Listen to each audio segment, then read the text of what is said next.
So magandang araw mga boxing. Inutos na nga po ng International Boxing Federation o IBF ang laban sa pagitan ng IBF Minimum Weight Champion Japanese fighter na si Genjiro Shigeoka kontra sa kanyang mandatory challenger na former world champion ang ating pambato na si Pedro Taduran. As per Viva Promotions mga kaboxing, ay ongoing na po ngayon ang negosasyon ng dalawang kampo para pag-finalize sa nasabing bakbakan.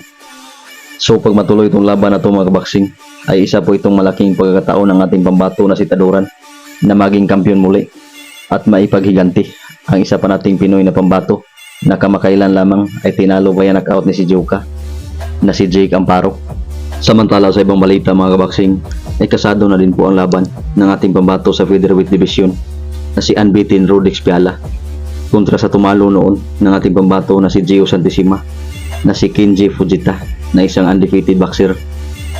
Ang laban ng dalawa mga kaboxing ay para sa WBO Asia Pacific Featherweight title na magaganap ngayong June 1 sa Korakuen Hall sa Tokyo sa bansang Japan. Ang ating pambato na si Rodex Piala ay hawak ang undefeated na kartada na may 10 wins at isang pinatulog. Samantalang si Kenji Fujita ay isa ding undefeated na may kartadang 6 wins at may 3 pinatulog. Samantala sa ibang balita mga kaboxing, ay inaresto po ang former WBC World Middleweight Champion na si Jermall Charlo. Ito'y matapos masangkot sa isang aksidente kahapon mga kaboxing. Ang masakla pa doon mga kaboxing ay tuluyan na nga pong tinanggal sa kanya ang kanyang WBC belt. Ito'y matapos siyang hindi dinipinsahan ng iilang taon nang nakalipas. So sa ngayon mga kaboxing ay tuluyan na nga pong na-elevate bilang full champion ng WBC ang former interim champion na si Carlos Adames.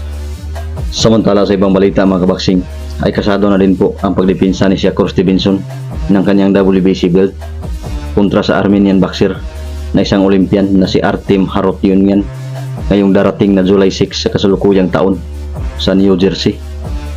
Isa po itong world title doubleheader mga kaboxing dahil sa common event ay didipinsahan ni Osaki Foster ang kanyang WBC belt kontra sa pambato ng Brazil na former world title challenger na si Robson Conceição.